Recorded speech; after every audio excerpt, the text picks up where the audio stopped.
All right, back in the lab here with Anthony Ramirez and Tim Garland and my new friend here, Goody G. Goody. You know, this month I've been really trying to focus on people's passions. Yeah. Right? Really like trying to touch on that.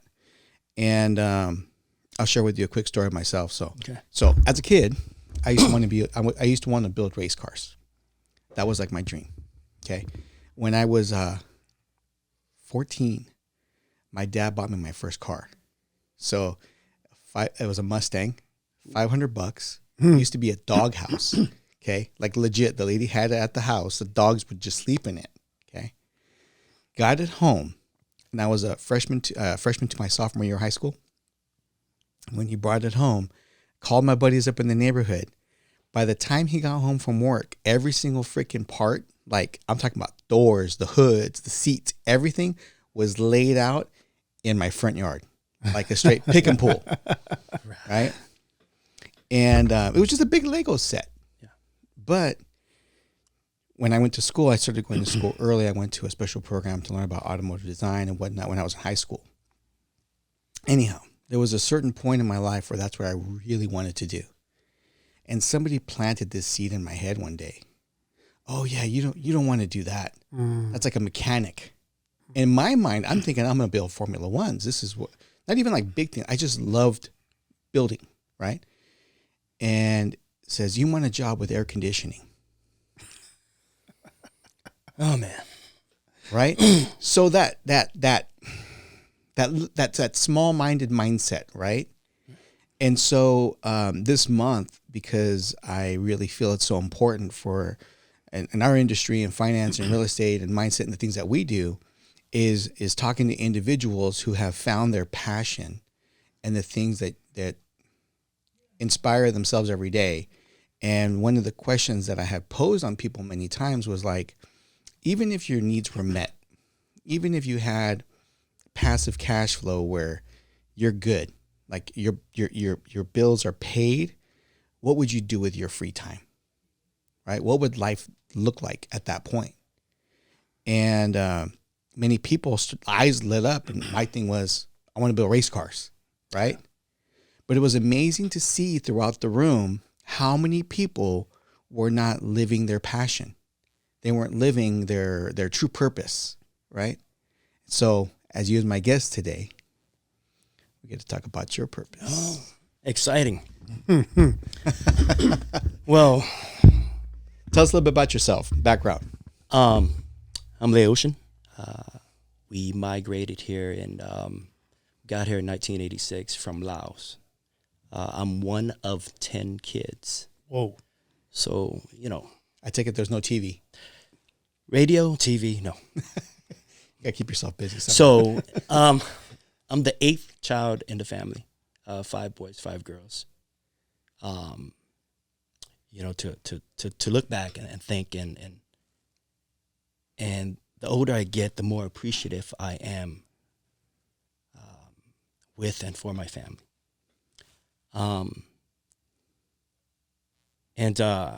As far as passion goes, I've always known that I wanted to be a chef. It's either a chef or a music industry. And it started there. It started when I was 10, 11 years old, watching mom cook. And, as I'm watching her cook, there's a sense of peace, right? There's a sense of purpose in it. You're feeding the soul. You're making people happy. And I've always been that kid that always enjoy that outcome of things. And I found it early in the years. And, like you said, somebody embedded in your head that, being a chef is not, Asian parents, like, go to college, become a doctor, be a lawyer, right? Make a solid, like, comfortable salary. Yeah. And you don't, and that's all you can think of is trying to live other people's purpose. Yeah. Or wants. And then until you get to that that point, you know, the purpose of it is always, it's now what I do for myself is I'm a chef / owner of SoCal Sushi, and there's never been a day where I go there. That's my playground. That's my playground, and I couldn't imagine doing anything else besides that. So, it's crazy. I was talking to Tim earlier, and this marks the 18th year of my dad's passing. Mm-hmm. That's when I decided that, you know, life is short. And prior to that, I was going to college and 4 to 6 year sophomore, and just couldn't. I don't like school. You're trying to find your way. I don't like to read, and it's one of those things where all I can think about is, you know, just cooking solid. Right.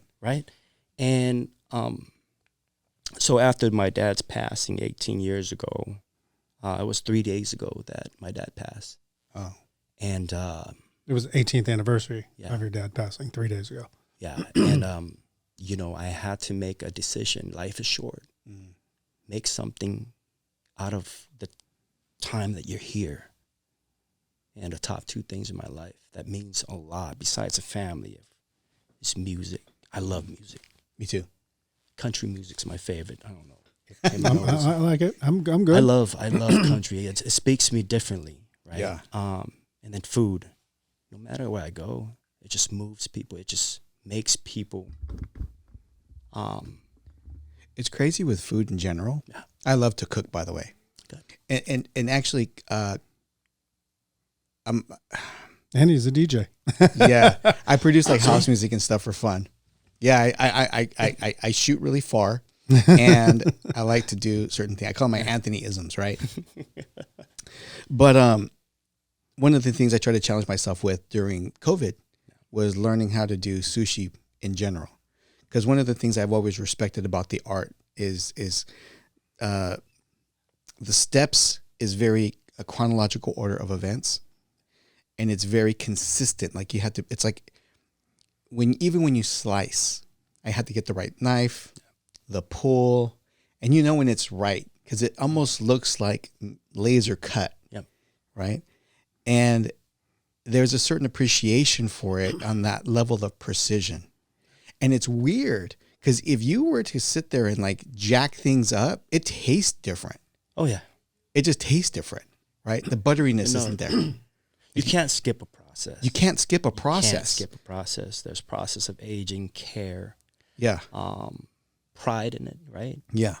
Passion to me has become honestly an obsession to be perfect, but perfect, you can never reach perfection. Yeah. Because there's a perfect bite for that moment. But as far as being a chef, yeah, you're always aiming because every fish is different. Yeah. It takes you back to certain experiences. As my kids were little, I used to watch that cartoon Ratatouille. Yeah. Oh. You know what I'm talking about? But at the very end where the critic comes into the restaurant and he eats the ratatouille and he just goes, and he morphs back to a child remembering when his mom used to make this for him. Yeah. And it was so good, like it brought a tear to his eye because it took him back to a very specific experience. And to me, when I see people like yourself cooking in general, I always recognize a reoccurring theme. And that reoccurring theme is witnessing others experience that moment. And that's like, I don't know, it's like a little magical pill you're giving them. Like, here you go. Well, I always consider as, you know, we're not just chefs. Yeah. I think for those that's passionate, we're life changers. We're life changers. There's certain people that comes in there and they're like, oh, I just do California crunchy roll. And then you start explaining things and you start, all right, here, taste this. Just taste it without soy sauce or things of that nature. And next thing you know, it's different. So we were talking about Ratatouille, right? PB&J. Does it not take you to the Ratatouille moment? So we have this this dessert that we created, tempura fried PB&J, and I was, before opening a restaurant, I just thought about what can we do that's different and can take everyone back to their childhood or to the days where we're broke. Mm-hmm. We need that extra protein. Well, I can tell you this much: when I go to your place and I get that tempura fried PB&J, it doesn't take me back to when I was broke. It takes me back to when I was a kid, and damn, is that thing good, man? Oh, God. It's just equally enjoyed, whether you have money, you don't. Yeah. It just doesn't matter. It just takes you back to that moment where, man, that and a glass of milk. Yeah. You're in heaven.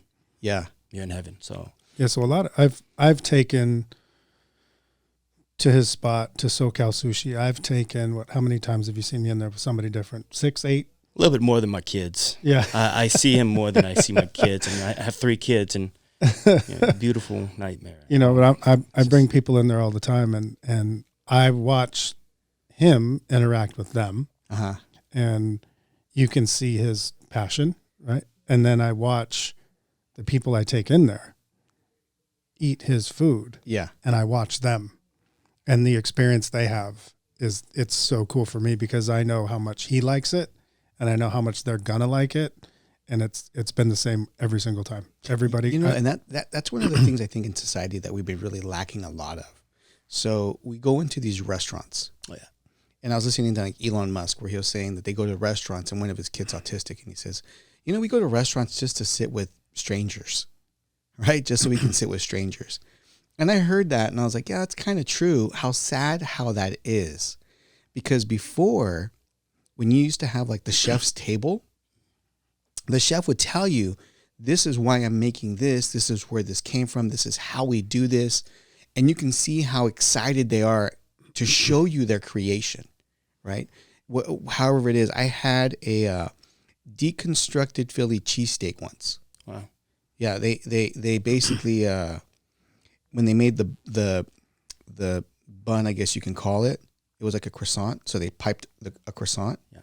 And then inside the croissant, they piped like the whatever cream cheese filling foamed in the middle of it, and then they lined the top of it with the steak, and then they braised it. It was Wagyu steak across the top, and then they braised it.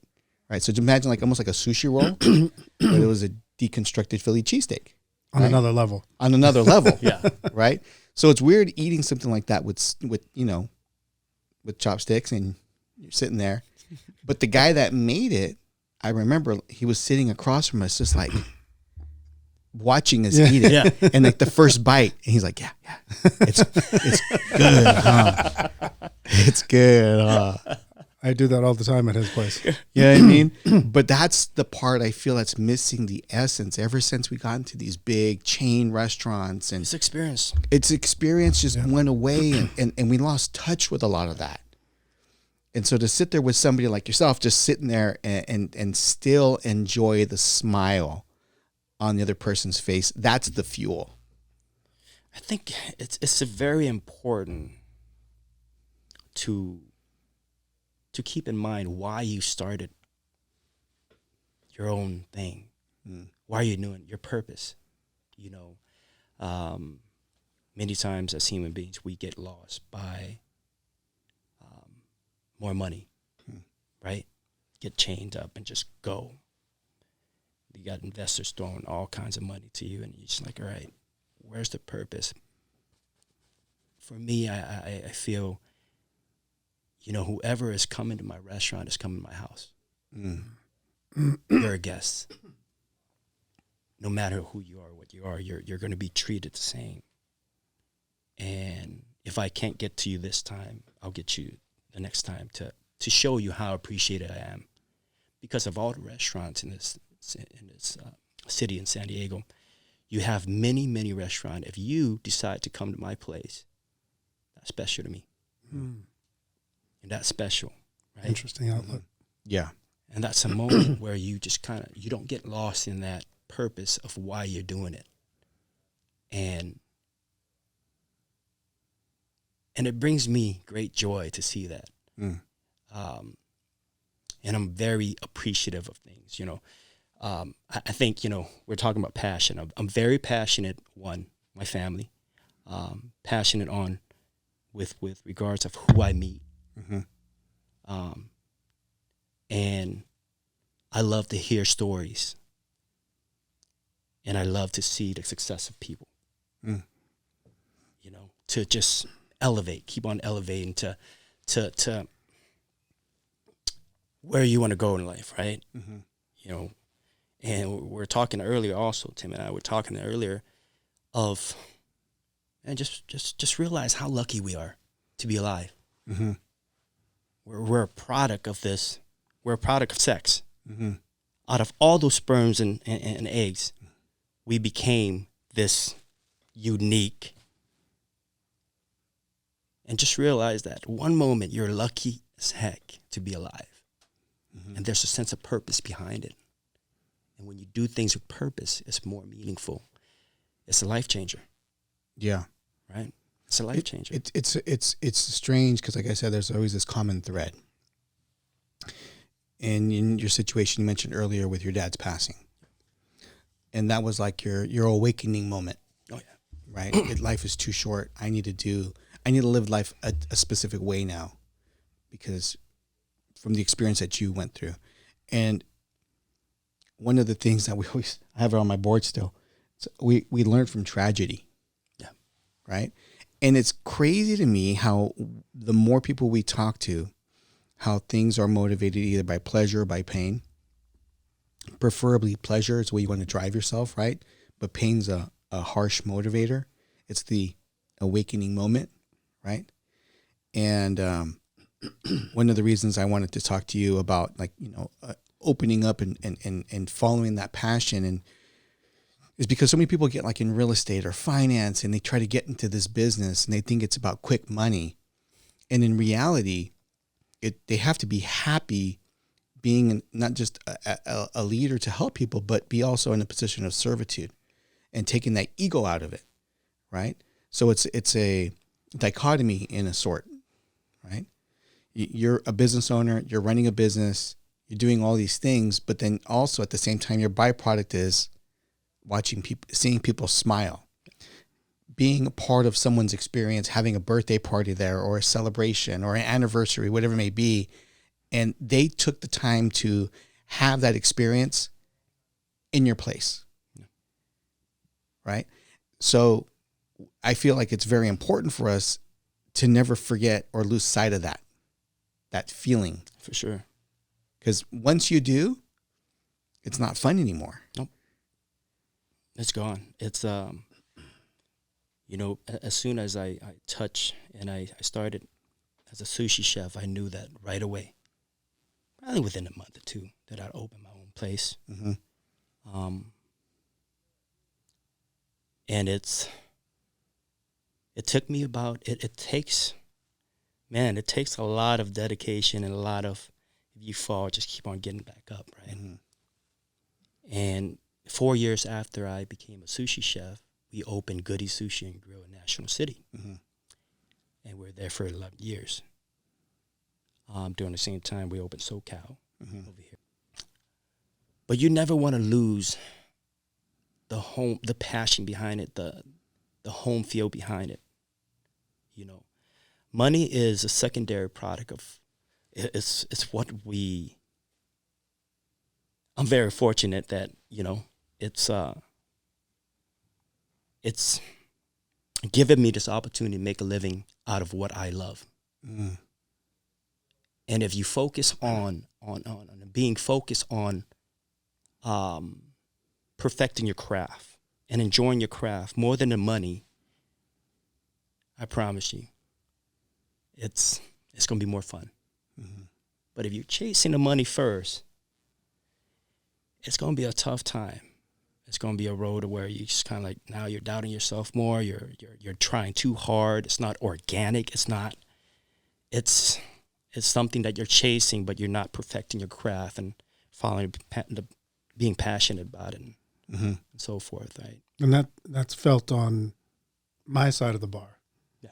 When I come to your place, and I mean, we've all been to several sushi places throughout San Diego. When I go to his place and I sit at the bar and I see him interacting with people, you can tell it's his purpose. You can tell it's his passion, and everybody that goes there feels that. And it's genuine. It's authentic. The day that, the first time I went in to see him and I met him, I felt like I'd been going there for 10 years. It's just natural.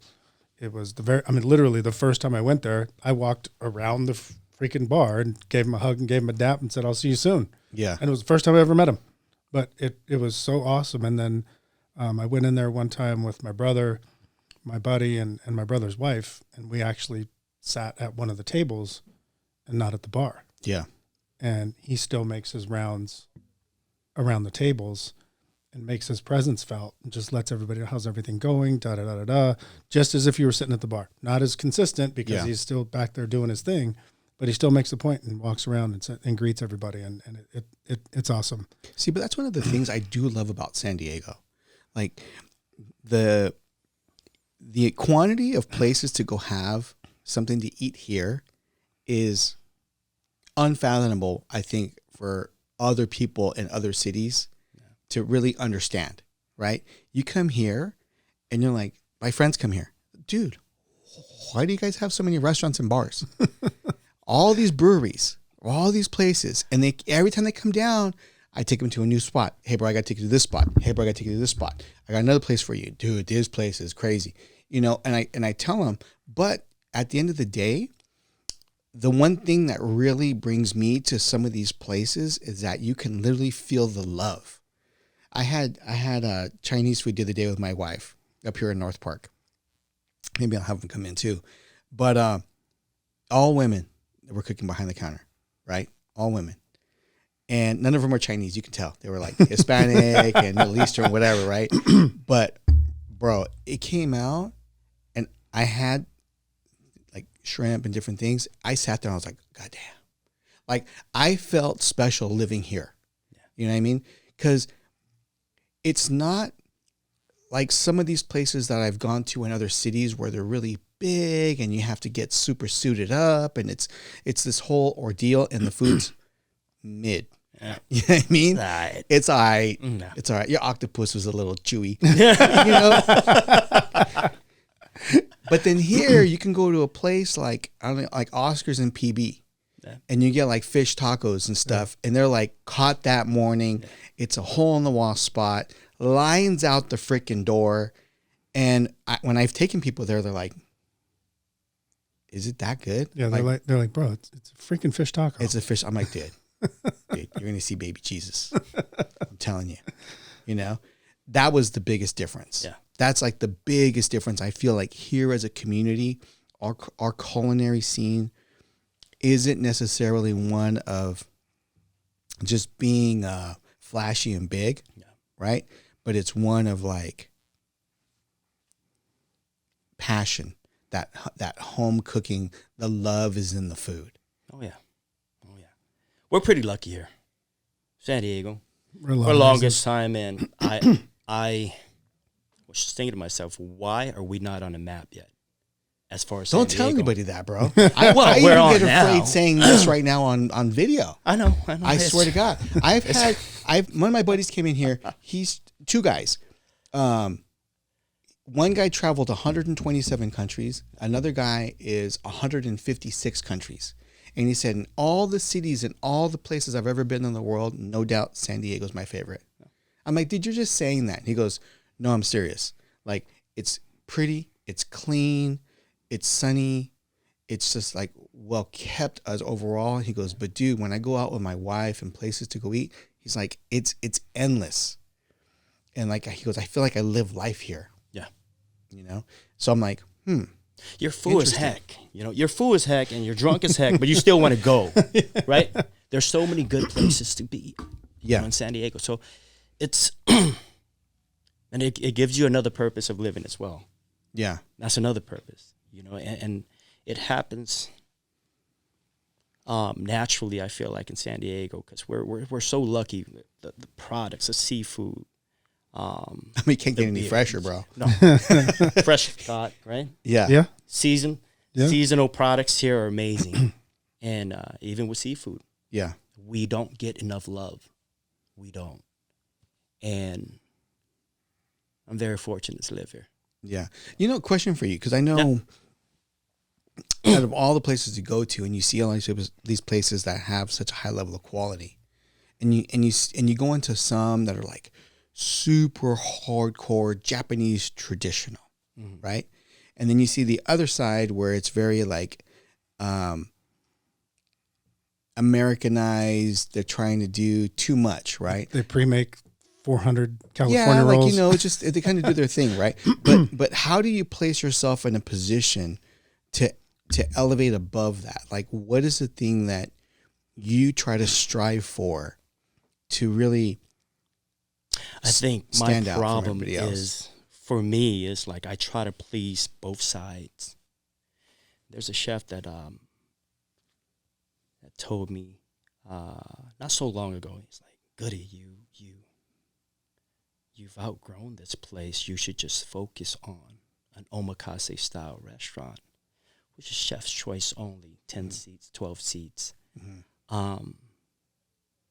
But there's a sense of guilt in me that we created this culture at Goody Sushi and Grill, and there's always this family feel type of feeling that I want everyone to be able to enjoy what I would love to eat.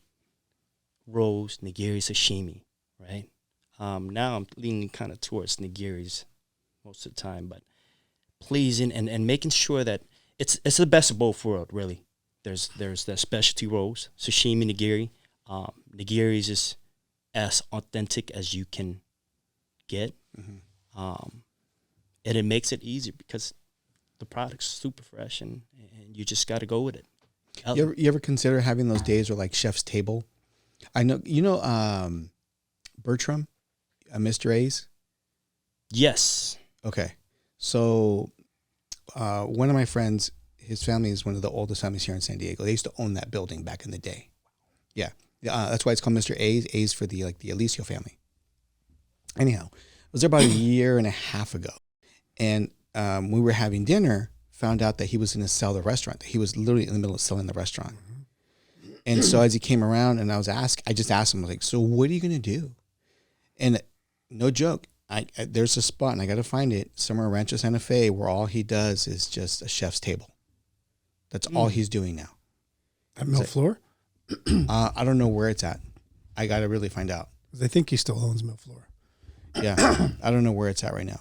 But I thought that would be so amazing to just experience that from a guy that's been in the business for so long. And it sounds like for yourself, it's like, now I just present gift to like a small group of people. Yeah. And I think on one side of it, you're like, well, who am I? Yeah. On the opposite side of that, who cares? You're sharing what you feel. Yeah. You're giving them a part of you in that process. Eventually, that's going to be the end game. It is a chef's table.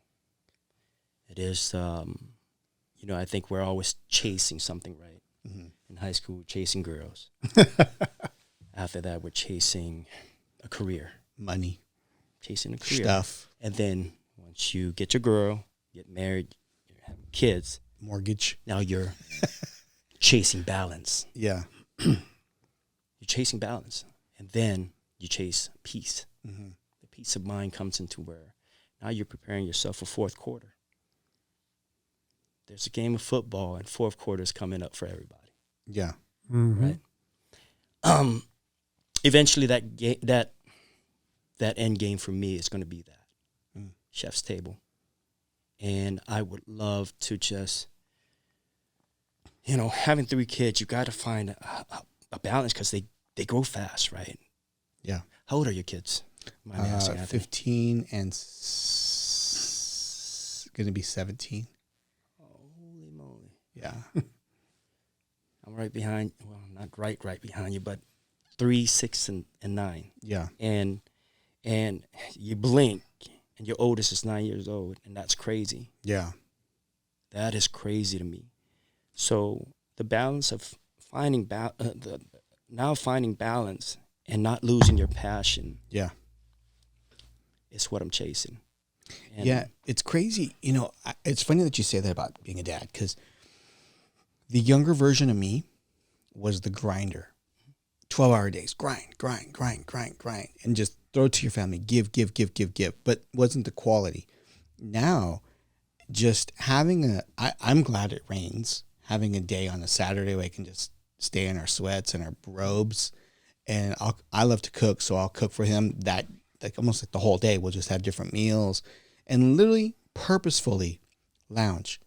But it's crazy to sit there and my son's next to me, my wife, my daughter, and we're just in the room, just in peace, you know? And it's so weird just to sit there and be like, you're just enjoying it, right? just enjoying it. Man, I love my family. Yeah. Hey guys, I love you. Love you too, Dad. Love you too. What are you guys feeling having for lunch today? Oh man. You know, that I think is like the essence. If I can have a moment of that in my day-to-day interaction, maybe that's why I like cooking myself. I don't even know what life would be like. I just be like trying to get everybody drunk. It's a different purpose. It's a different purpose. It's what drives you to be better and just be a better person, right? Better dad, better boss, better person, better son. But this is part of us being here. And, you know, as time goes on, you find different purpose in life and to better yourself. So my question, okay, why cooking? Why do you enjoy cooking? Why do you? You know, I think for a very similar reason. I saw my grandmother cook for us all the time. My mom cook, my dad cook, but it was watching them was giving a certain level of pride in what they were doing. It was just something about it. My dad was always known for his like steaks. All my family would come over and have barbecues, and my dad would cook steaks until eventually I had to learn how to cook steaks. Not like I had to be better than my dad. Right. Yeah. Yep. And it wasn't just a competition for my dad. It's just, you know what you know, right? Yep. So I went to Morton's Steakhouse. Went there by myself.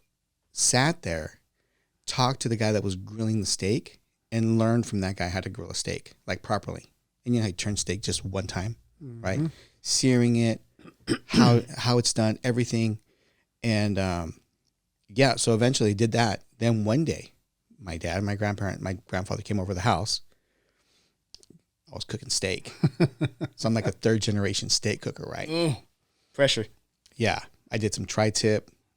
Like I have a sear. Like, who has a sear, right? I have a sear. Did it. Grandpa sat there, looked around. Meal is good. Meal is good steak. What's up? That's it. You know what I mean? Yeah. But now, even when like we went back for New Year's, my mom has this like seafood mix that she does, and I helped her prep the day before because it takes almost like a day and a half to make this. She does it for like New Year's and Christmas and stuff, and it has like everything from crab and clams, and everything's cooked separately. Scallops, everything is cooked separately, and then at the like last minute, it comes together. If that makes sense. Yeah. So when you actually have scallop, it wasn't sitting in the actual soup. It was braised in garlic and butter, right? Yeah.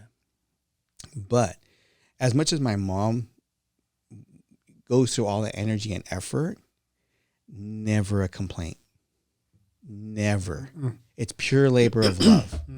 And that's the way she gives back. So for me, I was like, hey, Mom, what can I do to help you prep? You know what I mean? And she's like, oh, really? We sat there, we chatted for like 3 hours. Just doing stuff, talking about life. 3 hours went by like nothing. So to me, that's why I think I love cooking so much. I get a taste of what it's like to bring people together and to see from the chef's standpoint what our ancestors were doing to provide meals. And then all the different cultural backgrounds that really share that passion at the same time, right? And that, I think that's lost in the world today. That's why the kitchen's such an important part of the home. Oh, yeah. Right? Like when I go home to my parents' house, without question, every single time I'm there, my mom makes her curry. Every time. I don't have to ask for it. She knows I'm coming. It's there. It's a way to show you that she loves Because you. Absolutely. And it's a timely process. It's not just throw it together and it's done in 20 minutes. Like it's a process and she knows it's my favorite thing that she makes. I can't eat it anywhere else. I'll try a couple places just because every now and then I'll feel like I want to see mom. I'll call her, but I can't go get that anywhere. Right. And there's a couple places I'll go get it just because it'll curb the craving, but nothing can touch it. And when I go back there, it's always there. It's on the stove with a pot of rice, a pot of miso soup, and it's every day. It's crazy when you have like signature dishes like that, right? Yep. So I don't even try to make it. Yeah. That's one of those. It's one of those I don't even try. My mom's spaghetti. We're Laotian, so we have all kinds of exotic herbs and spices and stuff, and we're up in your face type of flavor. Yeah. But as a kid, I would remember my mom making her homemade spaghetti. Pull the mic in a little bit. Right here. Yeah, there you go. Perfect. Homemade spaghetti, and I would just, till this day, I would always think about that. It's that always that ratatouille. Oh yeah. Right. You're out there playing with your friends, and then at age 11, you come home, and that's pot of spaghetti is waiting for you. You just you bite into it. You get lost, right? And you made a valid point, a solid point that I would love to kind of talk about. It brings people together. Absolutely. It brings people together. And maybe this is why I love it so much too. Between that and music, those are the only two things in this world that I wholly believe in that brings people together, no matter what you are. Yeah. What race, what sex, whatever it is. And you can talk, you can share, and you can talk about that food experience, that music experience without any judgment. Mm-hmm. None but love. And that moment. That's a universal love language. Oh my gosh. And it's amazing. And I think that's why I love what I do so much every day. Every day. It's, even though I'm cutting the same different same types of product, it's different, but it's every day is different for me. Mm-hmm. It's like the first day. Just be excited, right? Now, if you can say that about what you do, doing it as long as you have, that's something, right? Oh, man. Feels like the first day, and it's hard to really maintain that. I mean, I give it to people that they got part of the matrix. Mm-hmm. They go to school to become someone else's employee, right? It's kind of what the matrix breeds. This public school system, and then you do this, and then you kind of like figure out what you want, and then you go work for another corporation, but it's never your business. It's never yours, right? But when you have the opportunity to create something for yourself, I choose to do this because my reward is how it makes me feel. Mm-hmm. And that's maybe. And everybody has that choice. Everybody has that choice. Everybody has that choice, right? Even if you don't, even if you don't, and you feel like you're kind of stuck, take it on as a hobby. Yeah. Just do that. If you don't have any hobbies, find something that makes you smarter, makes you stronger, fills your soul. Just makes you tick, and just wanting, the purpose of life, right? We always talk about purpose of life. Why do you want to wake up the next day? Mm-hmm. Instead of why, are you living the next day? It's just waking up. There's a purpose of it. Man, I can't wait to have that product come in. I can't wait to take my kids to school. I can't wait to have breakfast with so-and-so. Or I can't wait to see my mom. Mm. There's that can't wait moment. Mm-hmm. And no matter how and where or find that purpose, it's out there. And, you know, so. Man, thank you for sharing today. Not a problem. Thank you for having me, Anthony. No, I appreciate it. It's my pleasure. Like I said, I when Tim told me, you know, there's these certain universal principles that sometimes that we take for granted, that we have to put a CEO title on. And what I've started to recognize over the years now, I heard this story about a guy that was a fisherman, and he would go out, catch a certain amount of fish, come back and have dinner with his family. And one of the guys that was an American worker that was out there, he's like, you ever thought about catching more of that fish and then selling it? And the guy's like, yeah. He goes, then you can go out there and catch more fish.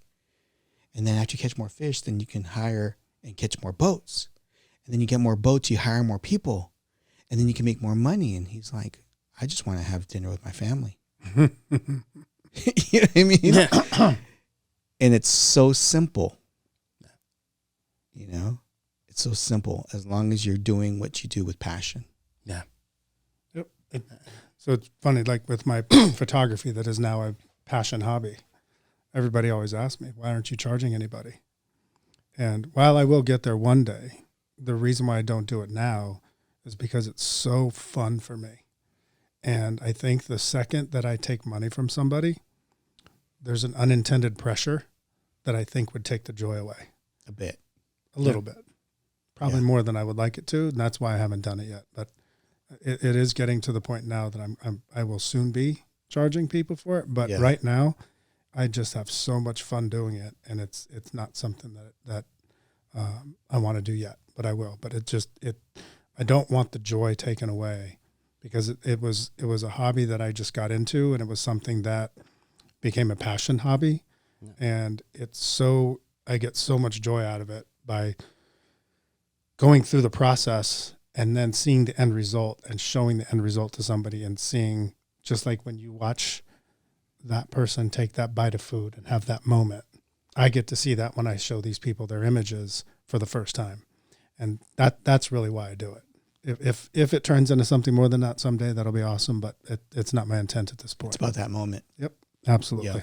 Yep. And I think in terms of our business in general, like even as like realtors and lenders, when the day that you're giving those keys, the day that you're giving them like a new change in life, those are actual moments that you really need to take in, because you can't put a price tag on that. You know, you can't. And if you don't want longevity in our industry, whatever the industry you're going to be in, is you got to stay authentic to the purpose. And you got to stay authentic to the people. And that's why they'll refer you. They'll come back. They'll go around the counter. They'll give you a hug. They'll be like, man, this feels like family. Yeah. Because they'll forget your name. They'll forget your face, but they'll always remember how you made them feel. Yep. 100%. Get to know your guests. I think that's so important to me as a restaurateur, as guests comes into my house. Get to know them. There's just not a dollar sign, right? It's experience. Get to know them. Hey, how's your kids? How's your wife doing? How's your dad? You know, all those things creates a relationship, creates a sense of purpose for them to go there, even.